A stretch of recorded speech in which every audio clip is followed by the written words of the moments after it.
milestone, but let's talk about the team that happened against, the Orioles, Dylan, because that's not the first time a milestone has happened against them. Adrian Beltre got his 3,000th hit not too long ago against the O's, and the Orioles also gave up Aaron Judge's 495-foot bomb, which set a new StatCast record, as we know. That one was really out of there. That catcher reaction.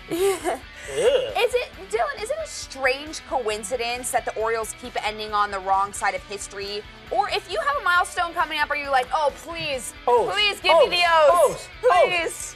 You know, I think it's a little bit of a strange coincidence because as it goes in baseball, you know, sometimes certain teams get no hit and they're actually a good offensive team, but for some reason they get no hit twice in a year or something. I think this is a little bit of a strange coincidence, but what did I just finish telling you a couple segments ago, Abby? The Orioles can't pitch.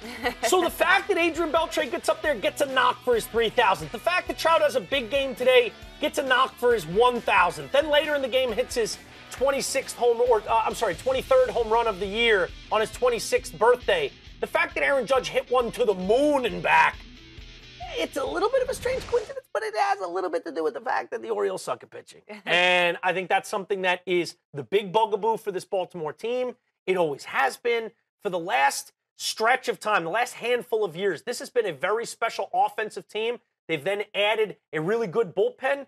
But unless you can pitch from your starting pitching, from that starting five, those 1 through 5 starters, you're just not going to have that much success. And even though the Orioles back that year that the Royals went to the World Series and wound up losing to the Giants, it was the Orioles and the Royals in the ALCS, and they got close.